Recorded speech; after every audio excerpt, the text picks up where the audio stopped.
Hello everyone, welcome to Victor's Knowledge. This is Sheenu Sharma. So ਅੱਜ मैं ਤੁਹਾਡੇ ਨਾਲ ਅਗੇਨ ਇੱਕ ਡੈਮੋ ਲੈਕਚਰ ਲੈ ਕੇ ਆਈ ਹਾਂ। ਇਸ ਡੈਮੋ ਲੈਕਚਰ ਵਿੱਚ ਜੋ ਮੈਂ ਆਲਰੇਡੀ ਕੋਰਸ ਸਟਾਰਟ ਕੀਤਾ ਹੋਇਆ ਹੈ ਪੰਜਾਬ ਪੁਲਿਸ ਦਾ 6 ਐਗਜ਼ਾਮਸ 1 ਕੋਰਸ। ਸੋ ਜਿਹੜਾ 6 ਐਗਜ਼ਾਮ 1 ਕੋਰਸ ਇਹ ਮੈਂ ਕਿਉਂ ਕਹਿ ਰਹੀ ਹਾਂ ਕਿਉਂਕਿ ਪੰਜਾਬ ਪੁਲਿਸ ਦੇ 6 ਇਹੋ ਪੇਪਰ ਨੇ ਜਿਨ੍ਹਾਂ ਵਿੱਚੋਂ 3 ਦੀ ਆਲਰੇਡੀ ਨੋਟੀਫਿਕੇਸ਼ਨ ਆ ਚੁੱਕੀ ਹੈ, ਬਾਕੀ ਰਿਮੇਨਿੰਗ 3 ਦੀ ਬਹੁਤ ਜਲਦੀ ਆਉਣ ਵਾਲੀ ਹੈ। ਸੋ ਇਹਨਾਂ ਦਾ ਜਿਹੜਾ pattern exam the that is also similar। ਤੇ ਇੱਕ ਹੋਰ ਇੰਪੋਰਟੈਂਟ ਚੀਜ਼, ਕਾਮਨ 6 ਸਬਜੈਕਟ ਨੇ ਜਿਹੜੇ ਇਹ ਸਾਰੇ ਪੇਪਰਾਂ ਦੇ ਵਿੱਚ ਆਉਣੇ ਨੇ। Syllabus is almost same. ਬਾਕੀ ਜਿਹੜੇ ਕਿਸੇ ਪਾਰਟਿਕੂਲਰ ਸਬਜੈਕਟ ਕੋਈ ਡਿਫਰੈਂਟ ਹੈ, ਮੰਨ ਲਓ ਜਿਵੇਂ ਹੈਡ ਕਾਂਸਟੇਬਲ ਦਾ ਪੇਪਰ ਹੈ, ਇੰਟੈਲੀਜੈਂਸ ਵਾਲਾ ਪੇਪਰ ਹੈ, ਉਹਦੇ ਵਿੱਚ ਇੱਕ ਐਗਰੀਕਲਚਰ ਵੀ ਅਲੱਗ ਤੋਂ ਸਿਲੇਬਸ ਦੇ ਵਿੱਚ ਹੈ, ਪਰ ਉਹ ਪੰਜਾਬ ਸਬ ਇੰਸਪੈਕਟਰ ਦਾ ਟੌਪਿਕ ਨਹੀਂ ਹੈ, ਤਾਂ ਮੈਂ ਐਗਰੀਕਲਚਰ ਦੇ ਵੀ ਤੁਹਾਨੂੰ ਨੋਟਸ ਪ੍ਰੋਵਾਈਡ ਕਰਵਾਉਂਗੀ, ਉਹਦੇ ਤੁਹਾਨੂੰ ਲੈਕਚਰ ਵੀ ਮਿਲਣਗੇ। ਸੋ ਜਿਹੜੇ 6 ਪੇਪਰ ਹੋਣੇ ਨੇ ਪੰਜਾਬ ਪੁਲਿਸ ਦੇ, ਇਹਨਾਂ ਦੇ ਲਈ ਇੱਕ ਕੰਬਾਈਨਡ ਕੋਰਸ ਮੈਂ ਲਾਂਚ ਕੀਤਾ ਹੋਇਆ ਹੈ ਜਿਹਦੇ ਵਿੱਚ ਤੁਹਾਨੂੰ ਸਾਰੇ ਦੇ ਸਾਰੇ 6 ਦੇ 6 ਐਗਜ਼ਾਮਸ ਦਾ ਪੂਰਾ ਕੰਪਲੀਟ ਮਟੀਰੀਅਲ ਮਿਲ ਰਿਹਾ ਹੈ। ਸੋ ਅੱਜ ਮੈਂ ਤੁਹਾਡੇ ਨਾਲ ਡੈਮੋ ਲੈਕਚਰ ਸ਼ੇਅਰ ਕਰ ਰਹੀ ਹਾਂ। ਇਸ ਡੈਮੋ ਲੈਕਚਰ ਦੇ ਵਿੱਚ ਮੈਂ ਕੰਪਿਊਟਰ ਸਬਜੈਕਟ ਦੇ ਕੁਝ ਅਲੱਗ-ਅਲੱਗ ਜੋ ਮੈਂ ਕੋਰਸ ਵਿੱਚ ਆਲਰੇਡੀ ਲੈਕਚਰ ਡਿਲੀਵਰ ਕਰ ਚੁੱਕੀ ਹਾਂ, ਉਹਨਾਂ ਚੋਂ ਰੈਂਡਮ ਮੈਂ ਫਾਈਲਸ ਚੱਕੀਆਂ ਨੇ, ਰੈਂਡਮਸ MCQ ਕਲੈਕਟ ਕਰਕੇ ਇੱਕ ਡੈਮੋ ਲੈਕਚਰ ਤੁਹਾਡੇ ਲਈ ਲੈ ਕੇ ਆਈ ਹਾਂ ਸੋ ਦੈਟ ਤੁਹਾਨੂੰ ਆਈਡੀਆ ਹੋ ਜਾਵੇ ਕਿ ਕੋਰਸ ਵਿੱਚ ਕਿਸ ਲੈਵਲ ਦੇ ਮੈਂ MCQs ਕਵਰ ਕਰਵਾ ਰਹੀ ਹਾਂ, ਕਿਵੇਂ ਹਰ ਟੌਪਿਕ ਦੇ ਤੁਹਾਨੂੰ ਅਲੱਗ ਤੋਂ ਕੰਪਿਊਟਰ ਦੇ MCQs ਕਰਵਾਏ ਜਾ ਰਹੇ ਨੇ ਸੋ ਦੈਟ ਤੁਹਾਡੀ ਤਿਆਰੀ ਇੱਕ ਵਧੀਆ ਤਰੀਕੇ ਨਾਲ ਕੀਤੀ ਜਾ ਸਕੇ। So now let's get started. So the complete price of courses is ₹3499। बाकी जे कोई स्टूडेंट कल्ले वीडियो लेक्चर खरीदना चाहता तो प्राइस है ₹2500। जे किसी ने कंप्लीट सिलेबस दे कल्ले नोट्स खरीदने ने इन PDF फॉर्म तो प्राइस है ₹1500। नोट्स विच थोनू सारे दे सारे सब्जेक्ट्स का मटीरियल मिल रहा है including language, reasoning, quant, current affair मिल रहे ने। पिछले साल जुलाई 2021 तो शुरू होके जदों तक पेपर नहीं हुंदा ਉਦੋਂ ਤੱਕ ਤੁਹਾਨੂੰ ਡੀਟੇਲ ਤੇ MCQ ਦੋਨੋਂ ਕਰੰਟ ਅਫੇਅਰ ਇਸੇ ਕੋਰਸ ਵਿੱਚ ਮਿਲਣਗੇ। ਨਾਲ ਹੀ 15 days before exam I'll be providing mock test based on exact exam pattern। ਜਿਹੜਾ ਕੋਰਸ ਹੈ ਸ਼ਡਿਊਲ ਦਾ ਉਹ ਮੈਂ ਆਲਰੇਡੀ ਸ਼ੇਅਰ ਕਰ ਚੁੱਕੀ ਹਾਂ ਟੈਲੀਗ੍ਰਾਮ ਚੈਨਲ ਦੇ ਉੱਤੇ, ਇੰਸਟਾਗ੍ਰਾਮ ਪੇਜ ਵਿਕਟਰਸ ਨੌਲੇਜ ਉੱਤੇ, YouTube ਉੱਤੇ। ਸੋ ਤੁਸੀਂ ਕੋਰਸ ਦਾ ਸ਼ਡਿਊਲ ਦੇਖ ਸਕਦੇ ਹੋ। 15 ਅਗਸਤ ਤੋਂ ਕਲਾਸਿਸ ਆਲਰੇਡੀ ਸਟਾਰਟ ਹੋ ਚੁੱਕੀਆਂ ਨੇ। 4 ਅਕਤੂਬਰ ਨੂੰ ਇਹ ਕੋਰਸ ਕੰਪਲੀਟ ਹੋਣਾ ਹੈ। Complete syllabus will be covered in this. So video lectures ਤੁਹਾਨੂੰ ਕਿਹੜੇ-ਕਿਹੜੇ ਸਬਜੈਕਟ ਉੱਤੇ ਮਿਲ ਰਹੇ ਨੇ ਉਹ ਮੈਂ ਤੁਹਾਨੂੰ ਅੱਗੇ ਇੱਕ ਵਾਰੀ ਕਲੀਅਰ ਕਰ ਦਿੰਨੀ ਆ।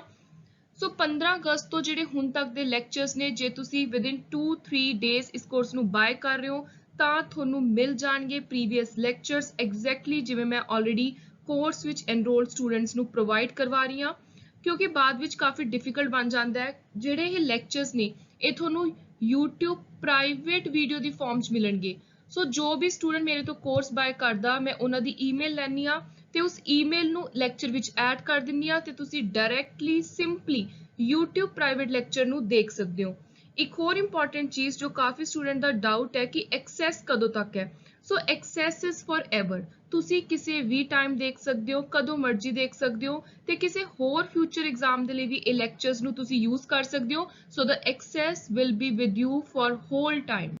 ਸੋ ਇਹ ਹੈ ਲੈਕਚਰਸ ਦਾ ਸਾਰਾ ਸ਼ਡਿਊਲ। 15 ਅਗਸਤ ਤੋਂ ਸਟਾਰਟ ਹੋਏ ਨੇ। ਕੰਪਿਊਟਰ ਦੇ ਤੁਹਾਨੂੰ ਲੈਕਚਰ ਮਿਲ ਰਹੇ ਨੇ, ਪੰਜਾਬੀ ਲੈਂਗੁਏਜ ਦੇ, ਪੰਜਾਬ GK ਦੇ, English language, then current affairs ਦੇ 10 ਮੇਗਾ ਸੈਸ਼ਨ ਮੰਥ ਵਾਈਜ਼ ਤੇ ਐਂਡ ਵਿੱਚ ਇੱਕ ਆਲਮੋਸਟ 8-9 ਮੰਥਸ ਦੇ ਰਿਵੀਜ਼ਨ ਮੇਗਾ ਸੈਸ਼ਨ ਵੀ ਮਿਲੂਗਾ। ਰੀਜ਼ਨਿੰਗ ਦੇ 3 ਲੈਕਚਰ ਨੇ ਜਿਹਦੇ ਵਿੱਚ ਮੈਂ ਸਿਰਫ ਕਨਸੈਪਟ ਤੇ ਟ੍ਰਿਕਸ ਡਿਸਕਸ ਕਰੂੰਗੀ ਹਰ ਟੌਪਿਕ ਦੇ ਅਲੱਗ ਤੋਂ। ਲੀਗਲ ਰੀਜ਼ਨਿੰਗ ਦੇ ਅਲੱਗ ਤੋਂ ਤੁਹਾਨੂੰ ਲੈਕਚਰ ਮਿਲਣਗੇ, ਅਵੇਅਰਨੈਸ ਦੇ ਅਲੱਗ ਤੋਂ ਲੈਕਚਰ ਮਿਲ ਰਹੇ ਨੇ।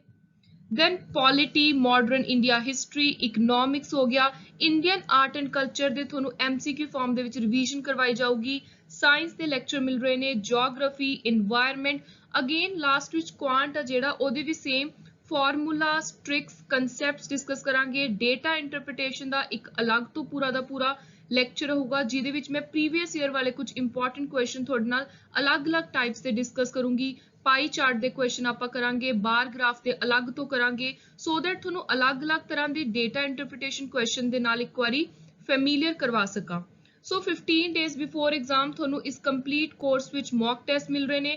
ਕੰਪਲੀਮੈਂਟਰੀ ਮਟੀਰੀਅਲ ਮੈਂ ਜਿਹੜਾ ਟੈਲੀਗ੍ਰਾਮ ਪੇਡ ਬੈਚ ਦਾ ਗਰੁੱਪ ਬਣਾਇਆ ਹੋਇਆ ਉਹਦੇ ਵਿੱਚ ਟਾਈਮ ਟੂ ਟਾਈਮ ਸ਼ੇਅਰ ਕਰਦੀ ਰਹਿੰਦੀ ਆ। ਬਾਕੀ ਜੇ ਤੁਹਾਡੀ ਕੋਈ ਵੀ ਹੋਰ ਕੁਇਰੀ ਹੈ ਜਾਂ ਤੁਸੀਂ ਇਸ ਕੋਰਸ ਵਿੱਚ ਐਨਰੋਲ ਕਰਨਾ ਹੈ, you can send me email ਔਰ ਡਾਇਰੈਕਟ ਮੈਸੇਜ ਬਾਈ following Instagram page victors knowledge. ਸੋ ਇਹ ਤੁਸੀਂ ਦੇਖ ਸਕਦੇ ਹੋ ਕਿ ਜਿਹੜੇ ਲੈਕਚਰਸ ਨੇ ਉਹ ਤੁਹਾਨੂੰ ਪ੍ਰੋਪਰ ਡੀਟੇਲਡ ਲੈਕਚਰ ਮਿਲ ਰਹੇ ਨੇ। ਜਿਵੇਂ ਇੱਕ ਉਰੇ 2 ਘੰਟੇ ਤੋਂ ਜ਼ਿਆਦਾ ਦਾ ਲੈਕਚਰ ਹੈ, ਕੰਪਿਊਟਰ ਦਾ 50 ਮਿੰਟਸ ਦਾ, ਕੰਪਿਊਟਰ ਦਾ ਆਪਰੇਟਿੰਗ ਸਿਸਟਮ ਦੇ MCQ ਦਾ ਲੈਕਚਰ ਹੈ, ਪੰਜਾਬ ਜੀਕੇ ਦੇ 1-1 ਘੰਟੇ ਦੇ ਲੈਕਚਰ ਨੇ। ਸੋ ਪੂਰੀ ਡੀਟੇਲ ਵਿੱਚ ਆਪਾਂ ਤਿਆਰੀ ਕਰ ਰਹੇ ਹਾਂ। ਜਿਹੜਾ ਟੌਪਿਕ ਜਿੰਨਾ ਸਮਾਂ ਮੰਗਦਾ ਹੈ ਓਨਾ ਟਾਈਮ ਮੈਂ ਦੇ ਕੇ ਬਿਲਕੁਲ ਅਪਡੇਟਡ ਨਵੇਂ ਲੈਕਚਰ ਹੀ ਪ੍ਰੋਵਾਈਡ ਕਰਵਾ ਰਹੀ ਹਾਂ।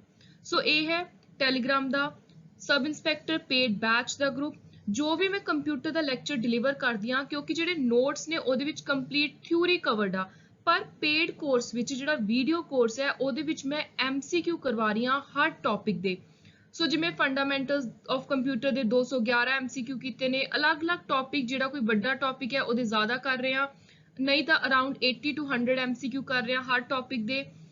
ਸੋ ਉੱਥੇ ਮੈਂ ਤੁਹਾਨੂੰ ਜਿਹੜੇ ਪੇਡ ਗਰੁੱਪ ਵਾਲੇ ਸਟੂਡੈਂਟਸ ਨੇ ਉਹਨਾਂ ਨੂੰ MCQ ਫਾਰਮ, ਲੈਕਚਰ ਦੀ MCQ ਫਾਰਮ ਦੇ ਵੀ ਅਲੱਗ ਤੋਂ ਨਾਲ ਦੀ ਨਾਲ PDF ਪ੍ਰੋਵਾਈਡ ਕਰਵਾ ਦਿੰਦੀ ਹਾਂ, ਸੋ ਦੈਟ ਜੇ ਕੋਈ ਸਟੂਡੈਂਟ ਇਹਨਾਂ ਲੈਕਚਰਸ ਦੇ MCQ ਨੂੰ ਪ੍ਰਿੰਟ ਕਢਵਾਉਣਾ ਚਾਹੁੰਦਾ ਤਾਂ ਕਢਵਾ ਸਕਦੇ ਨੇ। ਸੋ ਇਹ ਤੁਸੀਂ ਦੇਖ ਸਕਦੇ ਹੋ, ਕੰਪਲੀਮੈਂਟਰੀ ਮਟੀਰੀਅਲ ਮੈਂ ਸ਼ੇਅਰ ਕਰਦੀ ਰਹਿੰਦੀ ਹਾਂ।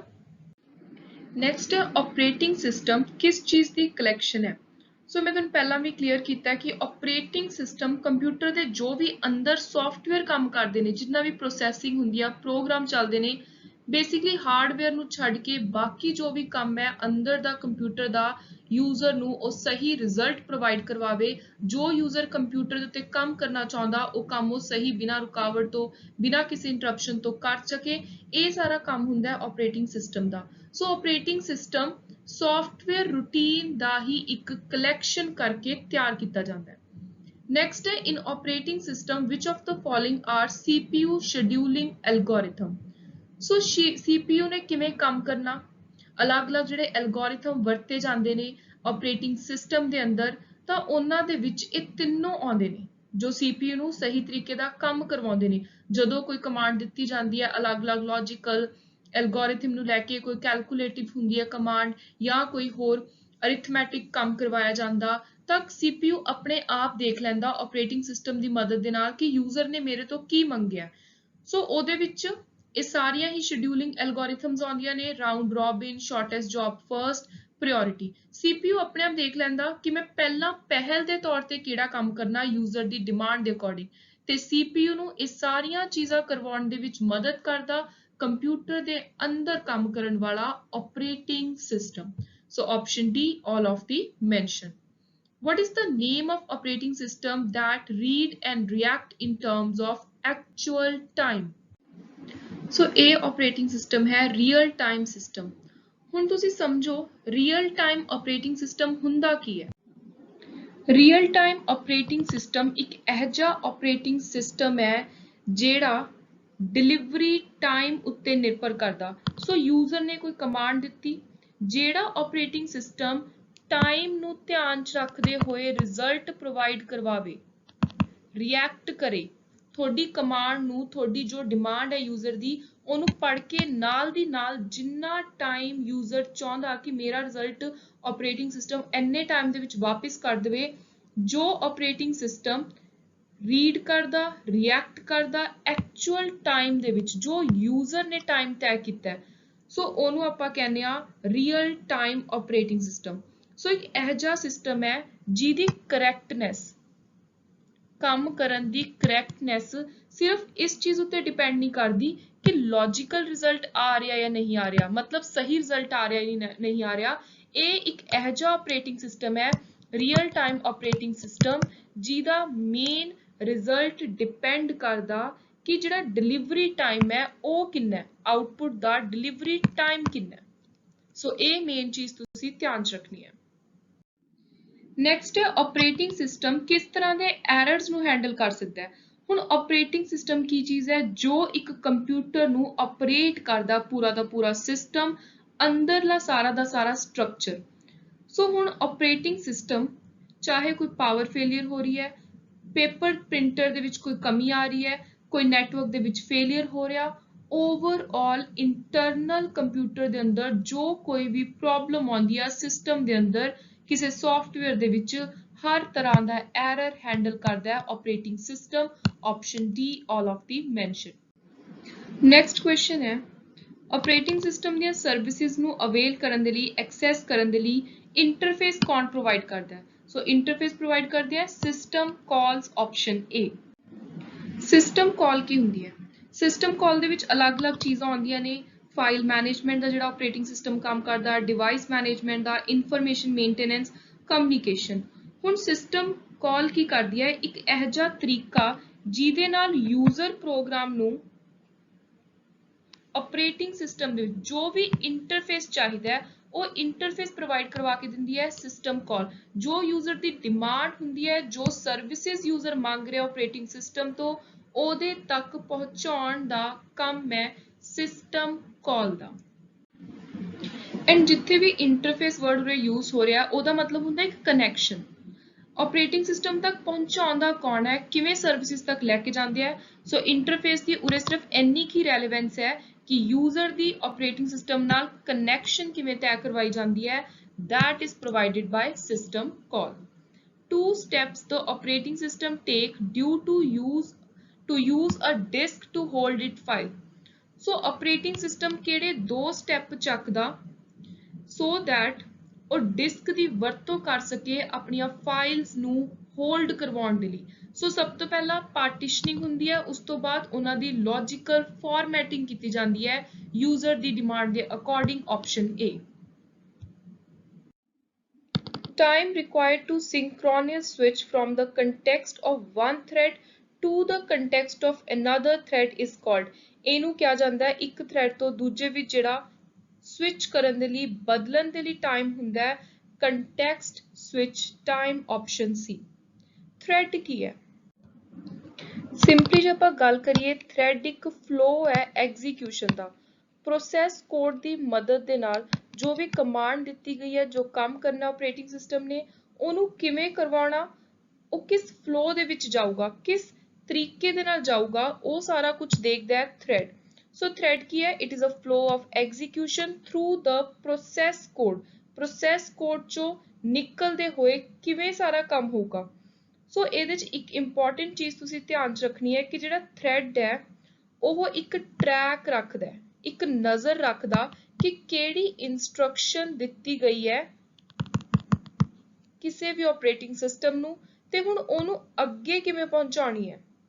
ਸੋ ਟੂ ਐਗਜ਼ੀਕਿਊਟ ਨੈਕਸਟ ਸਿਸਟਮ ਕੀ ਕਰਦਾ? ਰਜਿਸਟਰ ਕਰ ਲੈਂਦਾ ਕਮਾਂਡ ਨੂੰ ਤੇ ਫਿਰ ਉਹਨੂੰ ਪੂਰੀ ਤਰ੍ਹਾਂ ਐਗਜ਼ੀਕਿਊਟ ਕਰਵਾਉਣ ਦੇ ਵਿੱਚ ਥ੍ਰੈਡ ਮਦਦ ਕਰਦਾ, ਨਾਲ ਅਲੱਗ-ਅਲੱਗ ਤਰ੍ਹਾਂ ਦੇ ਸਟੈਕਸ ਦੇ ਵਿੱਚ ਡੇਟਾ ਨੂੰ ਪਾਇਆ ਜਾਂਦਾ।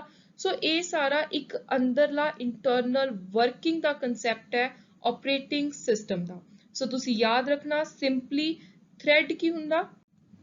ਕੋਈ ਵੀ ਕਮਾਂਡ ਹੈ ਆਪਰੇਟਿੰਗ ਸਿਸਟਮ ਦੀ, ਉਹਨੇ ਕਿਵੇਂ ਚੱਲਣਾ ਹੈ, ਕਿਵੇਂ ਅੱਗੇ ਵਧਣਾ ਇੱਕ ਸਿਸਟਮ ਤੋਂ ਨੈਕਸਟ ਦੇ ਵਿੱਚ। ਸੋ ਐਗਜ਼ੀਕਿਊਸ਼ਨ ਕਿਵੇਂ ਹੋਣੀ ਹੈ, ਸਾਰਾ ਦਾ ਸਾਰਾ ਆਪਰੇਟਿੰਗ ਸਿਸਟਮ ਦਾ ਕੰਮ ਕਿਵੇਂ ਹੋਣਾ, ਪ੍ਰੋਸੈਸ ਕੋਡ ਦੀ ਮਦਦ ਦੇ ਨਾਲ।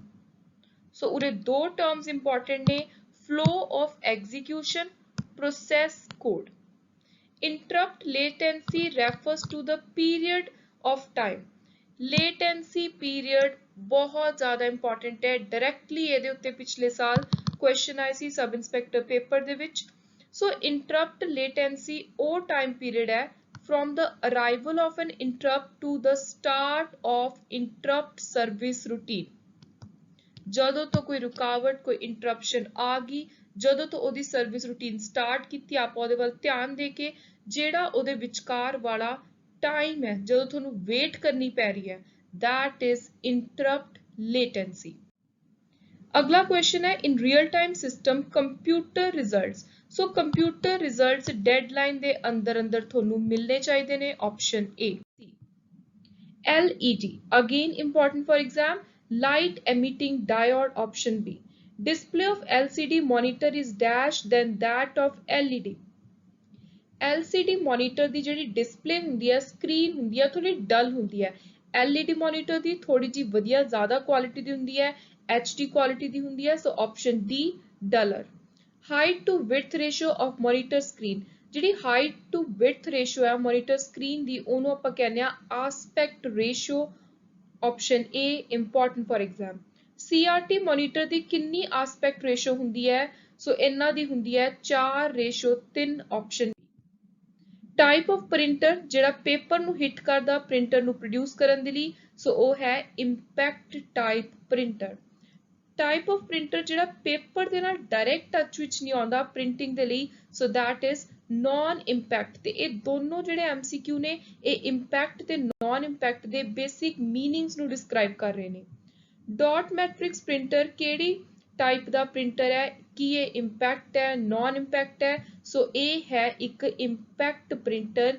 ਇਹਦਾ ਡਾਇਰੈਕਟਲੀ ਪੇਪਰ ਦੇ ਨਾਲ ਲਿੰਕ ਬਣਦਾ ਹੈ. External dial-up modem can be connected to a computer. So ਉਹਨੂੰ ਆਪਾਂ ਜੋੜਦੇ ਹਾਂ RS-232 serial port ਦੇ ਨਾਲ. ਤੇ ਜਿੰਨੇ ਵੀ ਨੰਬਰਸ ਨੇ, ਕਿਹੜੇ ਪੋਰਟ ਨੇ, ਇਹ ਸਾਰੇ ਪੇਪਰ ਦੇ ਲਈ ਬਹੁਤ ਹੀ ਜ਼ਿਆਦਾ ਇੰਪੋਰਟੈਂਟ ਨੇ. ਸੋ ਪਿਛਲੇ ਵਾਰ ਸਬ ਇੰਸਪੈਕਟਰ ਪੇਪਰ ਦੇ ਵਿੱਚ ਇਸ ਟਾਈਪ ਦੇ ਕੁਐਸਚਨ ਬਹੁਤ ਦੇਖਣ ਨੂੰ ਮਿਲੇ ਸੀ. ਜਿਹੜਾ ਪੁਰਾਣਾ ਸਟਾਈਲ ਦਾ ਸਿੰਪਲੈਕਸ ਪ੍ਰਿੰਟਰ ਸੀ, ਜਿਵੇਂ ਡਾਟ ਮੈਟ੍ਰਿਕਸ ਪ੍ਰਿੰਟਰ ਹੈ, may be connected to a computer. ਇਹਨੂੰ ਆਪਾਂ ਕਿਸ ਤਰ੍ਹਾਂ ਦੇ ਪੋਰਟ ਦੇ ਨਾਲ ਕੰਪਿਊਟਰ ਨਾਲ ਕਨੈਕਟ ਕਰ ਸਕਦੇ ਹਾਂ? ਸੋ ਇਹਦੇ ਲਈ ਆਪਾਂ ਯੂਜ਼ ਕਰਾਂਗੇ LPT ਪੋਰਟ ਦੀ. ਮਾਡਰਨ ਜਿਹੜਾ ਡੁਪਲੈਕਸ ਪ੍ਰਿੰਟਰ ਆ, ਸੋ ਉਰੇ ਤੁਸੀਂ ਇਹ ਦੋ ਟਰਮਸ ਵੀ ਯਾਦ ਰੱਖੋ ਕਿ ਪੁਰਾਣੇ ਸਟਾਈਲ ਦੇ ਨੂੰ ਸਿੰਪਲੈਕਸ ਕਿਹਾ ਜਾਂਦਾ, ਨਵੇਂ ਸਟਾਈਲ ਦੇ ਪ੍ਰਿੰਟਰ ਨੂੰ ਡੁਪਲੈਕਸ. ਜਿਵੇਂ ਲੇਜ਼ਰ, ਇੰਕਜੈਟ, ਇਹਨਾਂ ਨੂੰ ਕਨੈਕਟ ਕਰਨ ਦੇ ਲਈ ਆਪਾਂ USB ਪੋਰਟ ਦੀ ਵਰਤੋਂ ਕਰਾਂਗੇ. ਸੋ ਅਗੇਨ ਮੈਂ ਤੁਹਾਨੂੰ ਰਿਵਾਈਜ਼ ਕਰਵਾ ਦਿੰਦੀ ਹਾਂ. ਪੁਰਾਣੇ 올ਡ ਸਟਾਈਲ ਦੇ ਪ੍ਰਿੰਟਰ ਦੇ ਲਈ ਆਪਾਂ ਵਰਤਾਂਗੇ LPT, ਤੇ ਨਵੇਂ ਸਟਾਈਲ ਦੇ ਨਿਊ ਪ੍ਰਿੰਟਰ ਨੂੰ ਆਪਾਂ ਕਨੈਕਟ ਕਰਨਾ ਜੇ ਕੰਪਿਊਟਰ ਦੇ ਨਾਲ, ਤਾਂ ਉਹਦੇ ਲਈ ਆਪਾਂ ਵਰਤਾਂਗੇ USB. ਤੇ ਇਹਦੀ ਫੁੱਲ ਫਾਰਮ ਹੈ ਲਾਈਨ ਪ੍ਰਿੰਟ ਟਰਮੀਨਲ. USB ਦੀ ਫੁੱਲ ਫਾਰਮ ਹੈ ਯੂਨੀਵਰਸਲ ਸੀਰੀਅਲ ਬਸ. ਇਹ ਦੋਨੋਂ ਫੁੱਲ ਫਾਰਮਸ ਵੀ ਤੁਹਾਨੂੰ ਪਤਾ ਹੋਣੀਆਂ ਚਾਹੀਦੀਆਂ. ਅਗਲਾ ਕੁਐਸਚਨ ਹੈ 24, broadband connection may be connected through. ਸੋ ਇਹਨੂੰ ਆਪਾਂ RJ45 ਪੋਰਟ ਦੇ ਜ਼ਰੀਏ ਕਨੈਕਟ ਕਰ ਸਕਦੇ ਹਾਂ. ਤੇ ਡਾਇਰੈਕਟਲੀ ਇਸੇ ਟਾਈਪ ਦਾ ਕੁਐਸਚਨ ਸਬ ਇੰਸਪੈਕਟਰ ਪੇਪਰ ਵਿੱਚ ਪਿਛਲੀ ਵਾਰੀ ਆਇਆ ਸੀ. ਲਾਈਟ ਸੈਂਸਿਟਿਵ ਡਿਵਾਈਸ ਜਿਹੜਾ ਕਨਵਰਟ ਕਰਦਾ ਹੈ ਡਰਾਇੰਗ, ਪ੍ਰਿੰਟਡ ਟੈਕਸਟ ਨੂੰ ਜਾਂ ਪਿਕਚਰ ਨੂੰ ਡਿਜੀਟਲ ਫਾਰਮ 'ਚ, ਉਹਦਾ ਨਾਮ ਹੈ scanner. Which of the following is not an example of hardware? So ਇਹਨਾਂ ਵਿੱਚੋਂ ਜਿਹੜੀ ਚੀਜ਼ ਹਾਰਡਵੇਅਰ ਨਹੀਂ ਹੈ ਉਹ ਹੈ interpreter. Option D. Term used to define all input output device in a computer. So that is hardware. Each computer on a network, ਹਰ computer ਹੈ ਜਿਹੜਾ ਨੈਟਵਰਕ ਦਾ, ਉਹਨੂੰ ਯੂਨੀਕ ਕਿਸ ਚੀਜ਼ ਦੇ ਨਾਲ ਆਪਾਂ ਰੈਕੋਗਨਾਈਜ਼ ਕਰਦੇ ਹਾਂ ਕਿ ਨੈਟਵਰਕ ਕਿਹੜੇ ਕੰਪਿਊਟਰ, ਕਿਹੜੇ ਡਿਵਾਈਸ ਨਾਲ ਜੁੜਿਆ ਹੋਇਆ ਹੈ. ਸੋ ਉਹਦੇ ਲਈ ਇੱਕ ਨੈਟਵਰਕ ਦਾ IP ਐਡਰੈਸ ਹੁੰਦਾ, ਜਿਹੜਾ ਹਰ ਡਿਵਾਈਸ ਦਾ ਡਿਫਰੈਂਟ ਹੁੰਦਾ, ਵੱਖਰਾ, ਯੂਨੀਕ ਹੁੰਦਾ. ਕੰਪਿਊਟਰ ਦੂਜੇ ਕੰਪਿਊਟਰਸ ਦੇ ਨਾਲ ਕਿਵੇਂ ਗੱਲਬਾਤ ਕਰਦਾ ਇੰਟਰਨੈਟ ਦੇ ਜ਼ਰੀਏ? ਸੋ ਉਹਦੇ ਲਈ ਅਲੱਗ-ਅਲੱਗ ਸੈਟ ਆਫ ਰੂਲਸ ਨੇ, ਜਿਨ੍ਹਾਂ ਨੂੰ ਆਪਾਂ ਪ੍ਰੋਟੋਕਾਲ ਕਹਿੰਦੇ ਆ. ਇਹਨਾਂ ਦਾ ਆਪਾਂ ਨੇ ਮੀਨਿੰਗ ਆਲਰੇਡੀ ਇੰਟਰੋਡਕਟਰੀ ਪਾਰਟ ਵਿੱਚ ਦੇਖਿਆ ਹੈ. ਸੋ ਇਹ ਹੈ TCP ਜਾਂ ਫਿਰ IP. HTML ਦੀ ਫੁੱਲ ਫਾਰਮ ਕੀ ਹੈ? ਬਹੁਤ ਵਾਰੀ ਪੇਪਰ 'ਚ ਰਿਪੀਟ ਹੁੰਦੀ ਹੈ, Hypertext Markup Language. Which of the following is not used to generate dynamic web page? So ਅਲੱਗ-ਅਲੱਗ dynamic web page ਜਿਹਦੀ ਮੈਂ ਤੁਹਾਨੂੰ ਐਗਜ਼ਾਮਪਲ ਦੱਸੀ ਸੀ, ਕੰਪਨੀਜ਼ ਯੂਜ਼ ਕਰਦੀਆਂ ਨੇ, ਬਿਜ਼ਨਸ ਯੂਜ਼ ਕਰਦੀਆਂ ਨੇ. ਸੋ ਇਹਨਾਂ ਦੇ ਵਿੱਚੋਂ CSS ਦੀ ਵਰਤੋਂ ਨਹੀਂ ਕਰਦੇ dynamic web page. Which of the following is not applicable for IP? So IP ਦੇ ਲਈ error reporting applicable ਨਹੀਂ ਹੈ, ਬਾਕੀ ਇਹ ਤਿੰਨੋਂ ਚੀਜ਼ਾਂ applicable ਨੇ. Option A is the right answer. Which of the following field in IP4 diagram is datagram is not related to fragmentation? So ਇਹਨਾਂ ਦੇ ਵਿੱਚੋਂ ਜਿਹੜੀ TOS ਹੈ, type of service ਹੈ, ਇਹ ਕੋਈ ਵੀ fragmentation ਦੇ ਨਾਲ related ਨਹੀਂ ਹੈ, ਕਿਉਂਕਿ type of service identify ਕਰਦੀ ਹੈ type of packets. ਇਹਦੀ ਵਰਤੋਂ ਕੀਤੀ ਜਾਂਦੀ ਹੈ ਜਦੋਂ ਆਪਾਂ ਨੇ ਕੋਈ ਵੀ ਸਪੈਸੀਫਿਕ ਟ੍ਰੀਟਮੈਂਟ ਰਿਕੁਐਸਟ ਕਰਨਾ ਹੋਵੇ, ਜਿਵੇਂ ਹਾਈ ਥਰੂਪੁੱਟ ਚਾਹੀਦਾ ਹੋਵੇ, ਹਾਈ ਰਿਲਾਇਬਿਲਿਟੀ ਚਾਹੀਦੀ ਹੋਵੇ, ਲੋ ਲੇਟੈਂਸੀ ਚਾਹੀਦੀ ਹੋਵੇ IP ਪੈਕੇਟ ਦੇ ਲਈ, depending upon the type of service it belong. So ਇਹਦਾ ਫ੍ਰੈਗਮੈਂਟੇਸ਼ਨ ਦੇ ਨਾਲ ਕੋਈ ਰਿਲੇਸ਼ਨ ਨਹੀਂ ਹੈ, ਇਹਦਾ ਡਾਇਰੈਕਟ ਰਿਲੇਸ਼ਨ ਹੈ to identify the type of packet we need. Which of the following is not a metric used in the link building? ਸੋ ਕੋਈ ਵੀ link ਤਿਆਰ ਕਰਨਾ, ਇੱਕ ਵੈਬਸਾਈਟ ਆਪਾਂ ਖੋਲਦੇ ਹਾਂ, ਆਪਾਂ ਨੂੰ ਪਤਾ ਉਹਦੇ ਅੰਦਰ ਲਿੰਕ ਤਿਆਰ ਕੀਤੇ ਹੁੰਦੇ ਨੇ, ਜਾਂ ਇੱਕ ਕੀਵਰਡ ਆਪਾਂ ਨੇ ਭਰਤਾ ਮੰਨ ਲਓ ਗੂਗਲ ਉੱਤੇ, ਤਾਂ ਕਿੰਨੀਆਂ ਸਾਰੀਆਂ ਆਪਸ਼ਨਸ ਆਪਣੇ ਕੋਲ ਖੁੱਲ ਜਾਂਦੀਆਂ ਨੇ। ਸੋ ਕਿਹੜੀ ਚੀਜ਼ ਆ ਜਿਹੜੀ ਲਿੰਕ ਬਿਲਡਿੰਗ ਵਿੱਚ ਹੈਲਪ ਨਹੀਂ ਕਰਦੀ? ਸੋ ਉਹ ਹੈ ਨੰਬਰ ਆਫ ਐਡਵਰਟਾਈਜ਼ਮੈਂਟ। ਐਡ ਜਿੰਨੀ ਮਰਜ਼ੀ ਹੋਵੇ ਕਿਸੇ ਪੇਜ ਉੱਤੇ, ਉਹਦਾ ਇਹ ਮਤਲਬ ਨਹੀਂ ਹੈ ਕਿ ਲਿੰਕ ਇਸਟੈਬਲਿਸ਼ ਕਰ ਰਿਹਾ। ਲਿੰਕ ਦੇ ਲਈ ਹੋਰ ਅਲੱਗ-ਅਲੱਗ ਚੀਜ਼ਾਂ ਹੁੰਦੀਆਂ ਨੇ, ਨੰਬਰ ਆਫ ਲਿੰਕਸ ਹੁੰਦੇ ਨੇ, ਡੋਮੇਨ ਅਥਾਰਟੀ ਹੁੰਦੀ ਹੈ, ਜਿਹੜੇ ਕੋਈ ਵੀ ਲਿੰਕ ਇਸਟੈਬਲਿਸ਼ ਕਰਨ ਦੇ ਲਈ ਵੈਬ ਸਰਚ ਇੰਜਨ ਮਦਦ ਕਰਦੇ ਨੇ। SEP ਦੀ ਫੁੱਲ ਫਾਰਮ ਕੀ ਹੈ? SEP ਦੀ ਫੁੱਲ ਫਾਰਮ ਹੈ search engine marketing. Option B, ਕਿਸੇ ਵੀ ਵੈਬ ਸਰਚ ਇੰਜਨ ਨੂੰ ਕਿਵੇਂ ਆਪਾਂ ਨੇ ਪਪੂਲਰ ਕਰਨਾ ਹੈ, ਲੋਕਾਂ ਤੱਕ ਕਿਵੇਂ ਪਹੁੰਚਾਉਣਾ, ਉਹਦੇ ਲਈ ਜਿਹੜਾ ਇੱਕ ਅਲੱਗ ਤੋਂ ਡਿਪਾਰਟਮੈਂਟ ਬਣਾਇਆ ਹੋਇਆ, ਇੱਕ ਅਲੱਗ ਤੋਂ ਪੂਰੀ ਦੀ ਪੂਰੀ ਸਟੱਡੀ ਸਬਜੈਕਟ ਤਿਆਰ ਕੀਤਾ ਹੋਇਆ ਹੈ, ਉਹਦਾ ਨਾਮ ਹੈ SEP, search engine marketing. Next is select the illegal act of copying a page by unofficial parties in order to filter off traffic to another area. So ਕਈ ਵਾਰੀ ਕੋਈ ਆਪਾਂ ਜਦੋਂ ਗੂਗਲ ਤੇ ਪੇਜ ਖੋਲਦੇ ਆ, ਉਸ ਪੇਜ ਉੱਤੇ ਕਿਸੇ ਹੋਰ page the as it is ਬਿਨਾਂ ਕੋਈ ਰੈਫਰੈਂਸ ਦਿੱਤੇ, ਬਿਨਾਂ ਕੋਈ ਕਾਪੀਰਾਈਟ ਉੱਥੇ ਮੈਂਸ਼ਨ ਕੀਤੇ, ਸੇਮ ਕਿਸੇ ਹੋਰ ਪੇਜ ਦਾ ਮਟੀਰੀਅਲ ਕਾਪੀ ਕੀਤਾ ਹੁੰਦਾ ਹੈ, ਸੋ ਦੈਟ ਜਿਹੜਾ ਅਸਲੀ ਵਾਲਾ ਪੇਜ ਆ ਉਹਦੇ ਯੂਜ਼ਰਸ ਨੇ, ਉੱਥੋਂ ਦੀ ਟ੍ਰੈਫਿਕ ਹੈ, ਉਹ ਕਾਪੀਡ ਪੇਜ ਉੱਤੇ ਆ ਸਕੇ। ਲੋਕ ਕਾਪੀਡ ਪੇਜ ਨੂੰ ਜਦੋਂ ਖੋਲਣਗੇ ਤਾਂ ਉਹਦੇ ਉੱਤੇ ਹੀ ਸਾਰਾ ਮਟੀਰੀਅਲ ਦੇਖ ਲੈਣ, ਤੇ ਉਸੇ ਕਾਪੀਡ ਪੇਜ ਦਾ ਜਿਹੜਾ ਟਾਈਮ ਪੀਰੀਅਡ ਹੈ, ਯੂਜ਼ਰ ਟਾਈਮ ਪੀਰੀਅਡ ਹੈ, ਟ੍ਰੈਫਿਕ ਦਾ ਟਾਈਮ ਪੀਰੀਅਡ ਹੈ, ਉਹ ਇਨਕਰੀਜ਼ ਹੋ ਸਕੇ। ਤੇ ਜਦੋਂ ਕਿਸੇ ਪੇਜ ਦੇ ਉੱਤੇ ਲੋਕ ਜ਼ਿਆਦਾ ਸਮੇਂ ਦੇ ਲਈ ਰਹਿੰਦੇ ਨੇ ਤਾਂ ਉਹ ਰੈਂਕਿੰਗ ਦੇ ਵਿੱਚ ਉੱਪਰ ਆ ਜਾਂਦਾ। ਫਿਰ ਜਦੋਂ ਆਪਾਂ ਉਹਨੂੰ ਸਰਚ ਕਰਦੇ ਹਾਂ ਦੂਜੀ ਵਾਰੀ, ਤੀਜੀ ਵਾਰੀ, ਤਾਂ ਆਪਾਂ ਨੂੰ ਪਹਿਲਾਂ ਦਿਖਣ ਲੱਗ ਜਾਂਦਾ। ਸੋ ਇਹ ਕੁਝ ਇਲੀਗਲ, ਗਲਤ ਤਰੀਕਾ ਅਪਣਾਇਆ ਜਾਂਦਾ ਹੈ ਅਲੱਗ-ਅਲੱਗ ਵੈਬਸਾਈਟਸ ਦੇ ਦੁਆਰਾ, ਜਿਹਦੇ ਵਿੱਚ ਉਹ ਕਿਸੇ ਹੋਰ ਵੈਬਸਾਈਟ ਦਾ ਬਿਨਾਂ ਕੋਈ ਰੈਫਰੈਂਸ ਦਿੱਤੇ ਪੇਜ ਦਾ ਮਟੀਰੀਅਲ ਕਾਪੀ ਕਰ ਲੈਂਦੇ ਨੇ, ਤੇ ਇਸ ਇਲੀਗਲ ਐਕਟ ਨੂੰ ਕਿਹਾ ਜਾਂਦਾ ਹੈ page jacking. Very very important for exam. So ਇਹ ਬਹੁਤ ਹੀ ਜ਼ਿਆਦਾ ਇੰਪੋਰਟੈਂਟ ਹੈ। Again I am repeating, page jacking ਕੀ ਹੈ?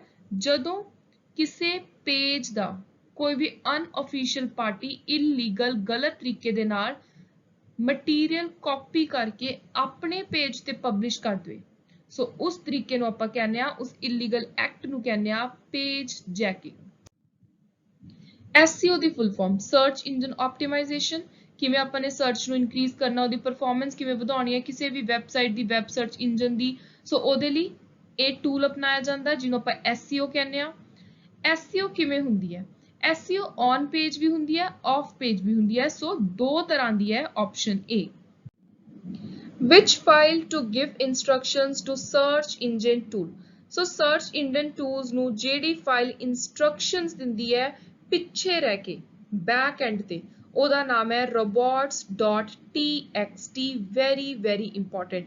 ਇਹ ਜਿਹੜੀਆਂ ਸਾਰੇ ਕੁਐਸਚਨਸ ਨੇ ਇਹ ਸਰਚ ਇੰਜਨ ਦੇ ਆਰਕੀਟੈਕਚਰ ਦੇ ਨਾਲ ਰਿਲੇਟਡ ਨੇ, ਸੋ ਇਹ ਵੀ ਤੁਸੀਂ ਪੇਪਰ ਲਈ ਜ਼ਰੂਰ ਤਿਆਰ ਕਰਕੇ ਜਾਣਾ। ਸਬਜੈਕਟ ਓਰੀਐਂਟਡ ਸਰਚ ਇੰਜਨ ਹੁੰਦੀ ਹੈ ਜਿੱਥੇ ਆਲਰੇਡੀ ਕਿਸੇ ਪਾਰਟਿਕੂਲਰ ਸਬਜੈਕਟ ਦੇ ਨਾਲ ਰਿਲੇਟਡ ਆਪਾਂ ਕੋਈ ਕੀਵਰਡ ਭਰਿਆ ਤੇ ਆਪਣੇ ਕੋਲ ਸਾਈਟ ਆ ਗਈ, ਤੇ ਉਹ ਸਾਈਟ ਨੂੰ ਆਲਰੇਡੀ ਕਿਸੇ ਹਿਊਮਨਸ ਨੇ ਰਿਵਿਊ ਕੀਤਾ ਹੋਇਆ। So subject oriented search engine, option C. Meta search engine, very very important, ਜਿੱਥੇ ਹੋਰ ਸਰਚ ਇੰਜਨਸ ਨੂੰ ਆਪਾਂ ਲੱਭਦੇ ਆ ਇੱਕ ਸਰਚ ਇੰਜਨ ਦੇ ਜ਼ਰੀਏ, ਉਹਨੂੰ ਕਿਹਾ ਜਾਂਦਾ ਹੈ Meta search engine. Option D, search is a variety of other search engine compared to subject directory search engine। So subject directories ਤੇ ਸਰਚ ਇੰਜਨ ਦਾ ਆਪਸ ਦੇ ਵਿੱਚ ਫਰਕ ਕੀ ਹੈ, ਇਹ ਚੀਜ਼ ਮੈਂ ਤੁਹਾਨੂੰ ਐਕਸਪਲੇਨ ਕਰਦੀ ਆ। ਪਹਿਲਾਂ ਆਪਾਂ ਇਹਦਾ ਆਨਸਰ ਦੇਖ ਲੈਂਦੇ ਆ। ਜੇ ਆਪਾਂ ਸਬਜੈਕਟ ਡਾਇਰੈਕਟਰੀ ਦੇ ਨਾਲ ਕੰਪੇਅਰ ਕਰੀਏ, ਜਿਹੜਾ ਸਰਚ ਇੰਜਨ ਹੈ ਉਹਦੇ ਵੱਲ ਲੋਕ ਜ਼ਿਆਦਾ ਜਾਂਦੇ ਨੇ, ਰਿਟਰਨ ਮੋਰ ਹਿਟਸ। ਸੋ ਹੁਣ ਜੋ ਇੱਕ ਵੈਬ ਡਾਇਰੈਕਟਰੀ ਹੈ ਉਹਦੇ ਵਿੱਚ ਸਿਰਫ ਔਰ ਸਿਰਫ ਅਲੱਗ-ਅਲੱਗ ਵੈਬਸਾਈਟਸ ਦੀ ਇੱਕ ਲਿਸਟ ਜਾਂ ਕੈਟਲੌਗ ਹੁੰਦਾ, ਪਰ ਜਿਹੜਾ ਸਰਚ ਇੰਜਨ ਹੈ ਇਹਦੇ ਵਿੱਚ ਹਰ ਇੱਕ ਡੀਟੇਲ ਹੁੰਦੀ ਹੈ ਕਿਸੇ ਵੀ ਵੈਬਸਾਈਟ ਦੇ ਅੰਦਰ, ਫਰਦਰ ਡਾਕੂਮੈਂਟਸ ਦੇ ਨਾਲ ਭਰ ਕੇ ਆਪਾਂ ਨੂੰ ਸਾਹਮਣੇ ਰਿਜ਼ਲਟ ਦੇਖਣ ਨੂੰ ਮਿਲਦਾ ਹੈ। ਸੋ ਸਰਚ ਇੰਜਨ ਇੱਕ ਵਾਈਡਰ ਚੀਜ਼ ਹੈ, ਵੈਬ ਡਾਇਰੈਕਟਰੀ ਇੱਕ ਨੈਰੋਅਰ ਚੀਜ਼ ਹੈ, ਤੇ ਇਹਨਾਂ ਦਾ ਜਿਹੜਾ ਕੰਪਲੀਟ ਡਿਫਰੈਂਸ ਹੈ ਆਲਰੇਡੀ ਮੈਂ ਨੋਟਸ ਵਿੱਚ ਪ੍ਰੋਵਾਈਡ ਕੀਤਾ ਹੋਇਆ, ਉੱਥੋਂ ਤੁਸੀਂ ਇੱਕ ਵਾਰੀ ਪੜ੍ਹ ਸਕਦੇ ਹੋ। ਐਸ ਸੱਚ ਵੈਬ ਡਾਇਰੈਕਟਰੀ ਦੇ ਉੱਤੇ ਕੋਈ ਤੁਹਾਨੂੰ ਬਹੁਤ ਅਲੱਗ ਤੋਂ ਕੁਐਸਚਨ ਨਹੀਂ ਆਊਗਾ। ਜੇ ਕੁਐਸਚਨ ਆਇਆ ਤਾਂ ਸਿਰਫ ਔਰ ਸਿਰਫ ਉਹਦੇ ਕਨਸੈਪਟ ਦੇ ਉੱਤੇ ਹੀ ਆਊਗਾ ਕਿ ਹੁੰਦੀ ਕੀ ਹੈ। ਟੋਟਲ ਕਿੰਨੀਆਂ ਪਿਕਚਰਸ ਐਡ ਕਰ ਸਕਦੇ ਹਾਂ ਆਪਾਂ ਕੈਰੋਜ਼ਲ ਦੇ ਅੰਦਰ, ਜਿਹੜਾ ਇੱਕ ਪੋਸਟ ਪਾਉਣੇ ਹੁੰਦੇ ਆਪਾਂ ਇੰਸਟਾਗ੍ਰਾਮ ਤੇ। ਸੋ ਟੋਟਲ ਇੱਕ ਪੋਸਟ ਵਿੱਚ ਆਪਾਂ ਇੰਸਟਾਗ੍ਰਾਮ ਤੇ 10 ਪਿਕਚਰ ਐਡ ਕਰ ਸਕਦੇ ਹਾਂ। ਇੰਸਟਾਗ੍ਰਾਮ ਉੱਤੇ ਬੈਸਟ ਪਰਫਾਰਮੈਂਸ ਇੰਡੀਕੇਟਰ ਕਿਹੜਾ? ਸੋ ਉਹ ਆਪਾਂ ਨੂੰ ਪਤਾ ਚੱਲਦਾ ਕਿ engagement rate ਕੀ ਰਿਹਾ ਤੁਹਾਡੇ viewers the. What was the new element introduced in January 2011 to Instagram posting? ਸੋ 2010 ਵਿੱਚ ਲਾਂਚ ਹੋਇਆ, 2011 ਜਨਵਰੀ ਵਿੱਚ ਇੱਕ ਨਵਾਂ ਐਲੀਮੈਂਟ ਐਡ ਕਰਤਾ ਸੀ। ਸੋ ਉਹ element C hashtag, option B. Total ਕਿੰਨੇ ਫੋਟੋ ਫਿਲਟਰਸ ਨੇ Instagram? So total 40 photo filters ਨੇ, option B. What is the name of the app to make videos that loop back and forth?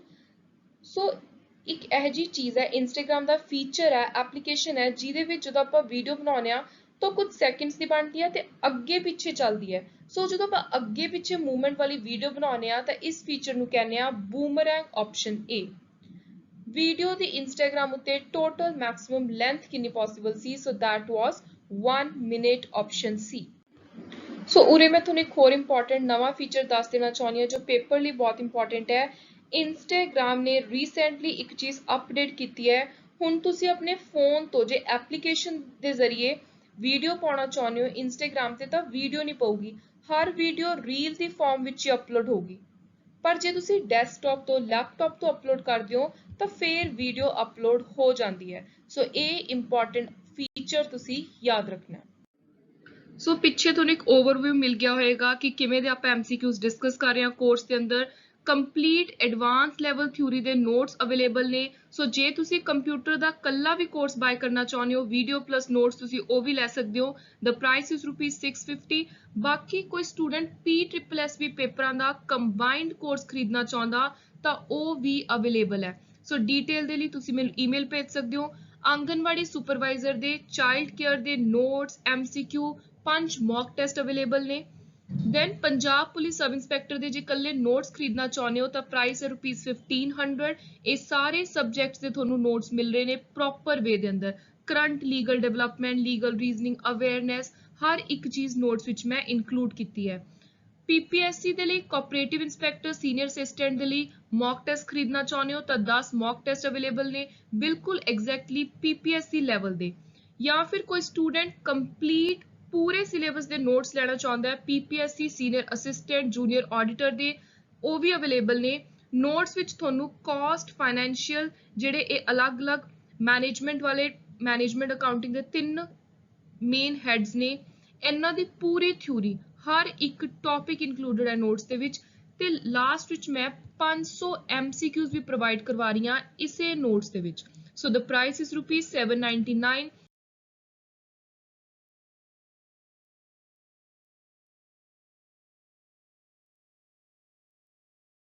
So last ਵਿੱਚ Punjab police TSS ਦੇ ਲਈ ਜਿਹੜਾ ਇੱਕ paper ਹੋ ਰਿਹਾ ਸਪੈਸ਼ਲੀ ਕੇਡਰ ਸਪੈਸੀਫਿਕ, ਉਹਦੇ ਵੀ ਇਹ ਸਾਰੇ ਜਿਹੜੇ ਉਰੇ ਮੈਂਸ਼ਨ ਸਬਜੈਕਟ ਨੇ ਇਹਨਾਂ ਦੇ ਤੁਹਾਨੂੰ ਨੋਟਸ ਮਿਲ ਰਹੇ ਨੇ।